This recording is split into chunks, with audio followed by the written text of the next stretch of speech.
بتائے گی۔ حضرت حرم بن حیان رحمت اللہ تعالیٰ علیہ فرماتے ہیں میں حضرت اویس کرنی کو ڈھونڈنے چل پڑا۔ ڈھونڈنے بھی اسے نکلا جسے کسی نے نہیں ڈھونڈا اور جو کبھی کسی کو نہیں ملے۔ حضرت اویس کرنی، یہ فکرہ کسی درویش نے نا حضرت اویس کرنی کے لیے کہا ہے، یہ فکرہ پورا فیٹونی پہ آتا ہے، اسی کسے دے کچھ نہیں جے لگ دے تے نہ کوئی ساڈا دردی، کوئی جرانہ نہیں، کوئی دوستانہ نہیں۔ حضرت اویس کرنی کا مزار بھی کنفرم نہیں کہ کدھر ہے، بس اسی کسے دے کچھ نہیں لگ دے، کیا ضرورت ہے، بس ٹھیک ہے۔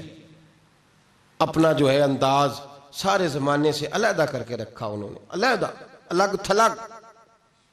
تو حضرت خواجہ اویس کرنی کو ڈھونڈتے ڈھونڈتے کہتے ہیں میں گیا، کرن گیا۔ حضرت حرم بھی نہیں، یہ داتا صاحب نے اس کو لکھا ہے، فرماتے ہیں میں گیا تو مجھے لوگوں نے کہا وہ تو حج کرنے چلے گئے۔ کہتے ہیں جب میں مکے گیا تو میں نے لوگوں سے پوچھا اویس کرنی آئے تھے، کہنے لگے ہم تو نہیں جانتے۔ یہ تو میرے جیسے لوگ ہوتے ہیں نا جن کی تصویریں زیادہ نکلتی ہیں تو جن کی ویڈیو زیادہ ہوتی ہے تو لوگ زیادہ جاننے لگتے ہیں، ورنہ رب کریم کے بندے تو چھپے ہوئے، چکر میں پڑے ہی نہیں۔ کون اویس کرنی؟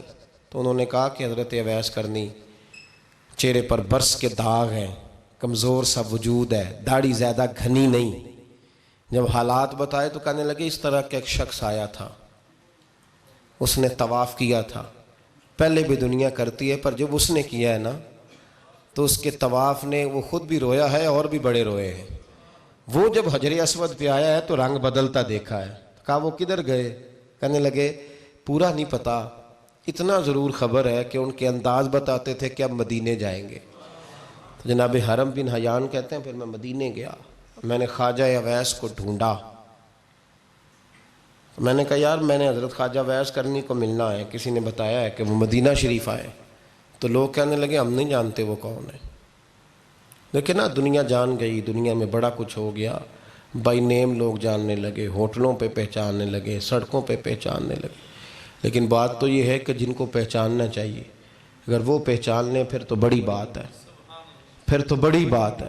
لیکن اگر وہاں ہی پہچان نہ ہو سکے تو پھر تو معاملہ بڑا الگ سا ہے نا۔ عزیز بھائی، حضرت خواجہ اویس کرنی کے بارے میں پوچھا تو مدینہ شریف کے زائرین اور وہاں کے مقامی لوگ بھی کہنے لگے کوئی نہیں پتا، ہم نہیں جانتے، ملے ہی نہیں۔ تو کہا باریک سا وجود ہے، پرانا سا لباس ہے، برس کے داغ ہے، چہرے پہ داڑھی زیادہ گھنی نہیں، کسی کو پاس نہیں بٹھاتے۔ اور پھر ایک جملہ اور کہا، سنا ہے روتے ہیں تو بڑے درد سے روتے ہیں، سنا ہے بھیگی رہتی ہیں پلکیں، سنا ہے ان کی پلکیں بھیگی رہتی ہیں۔ میں 2-4 دن پہلے کسی سے سن رہا تھا شعر، اس نے کہا تھا ایک واری میریاں اکھیاں تو انہاں نے اتھرو پونجے سن، ہن چسکا پہ گیا رونے دا، ہر ویلے یا ہوزاری ہے۔ تو کہتے ہیں کہ وہ اس طرح کی اس کی کیفیت ہے۔ کہتے ہیں میں نے کہا یار وہی تو اویس کرنی تھے، کدھر گئے؟ کہنے لگے کوئی خبر نہیں۔ جب وہ آئے ہیں تو ان کے آنے کا انداز ہی نرالا تھا، سسکیاں اور آہیں نکل گئیں اس شخص کی جب وہ مدینے آیا۔ حضرت حرم بن حیان کہتے ہیں میں ڈھونڈتا رہا، تلاش کرتا رہا، پھر میں ان کو ڈھونڈتے ڈھونڈتے عراق میں آیا تو نہر فرات کے کنارے ایک کمزور سے آدمی کو ریت کے ٹیلے پر بیٹھ کے وضو کرتے دیکھا۔ کہتے ہیں جب ان کا وضو مکمل ہوا تو میں نے کہا السلام علیکم، تو کہتے ہیں انہوں نے چہرہ نہیں پھیرا، وہیں بیٹھے بیٹھے کہنے لگے وعلیکم السلام یا حرم بن حیان،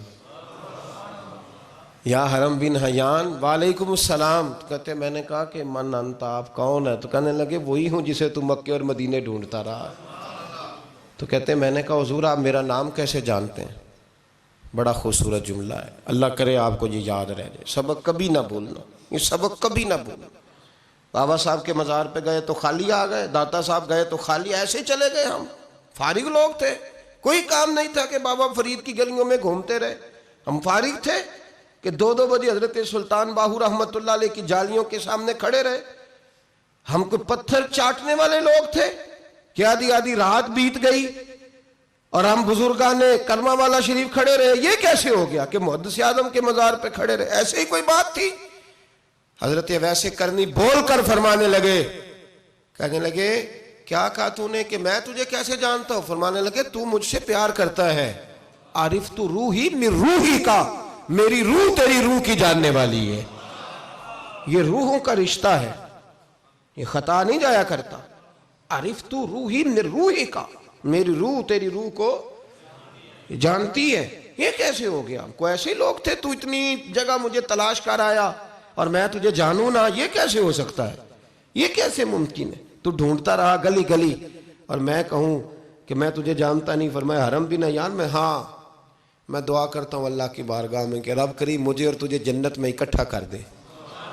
کہتے ہیں جب انہوں نے یہ دعا کی تو وہ چل پڑے. میں نے کہا حضور کہاں جا رہے ہیں؟ فرمانے لگے میرا پیچھا نہ کرنا, میں کسی اور منزل کا مسافر ہوں, اور جس رستے میں چل رہا ہوں نا ان منزلوں پہ ساتھ نہیں کسی کو لیا جاتا.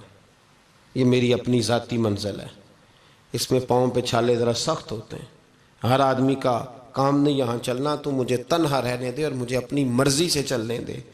کہتے میں نے منت کی تو کہنے لگے بس تو نے جد و جہد بڑی کی تھی تو تیرے ساتھ ملاقات کر لی, تجھے پہچان لیا, تیرے ساتھ بات کر لی, ورنہ میں کہہ چکا ہوں اسی کسے دے کچھ نہیں لگ دے. اسی لیے میں نے حضرت غالباً امام شورانی رحمۃ اللہ علیہ کے حوالے سے پڑھا ہے کہ قیامت کے دن جب حضرت ویسے کرنی جنت میں جائیں گے تو ممکن ہے اس وقت بھی لوگوں کو دیدار نہ کرایا جائے, بلکہ امام شورانی کہتے ہیں اللہ 70,000 فرشتے ان کی شکل کے پیدا فرمائے گا اور ان کے جھرمٹ کے اندر چھپا کے انہیں جنت میں داخل کرے گا.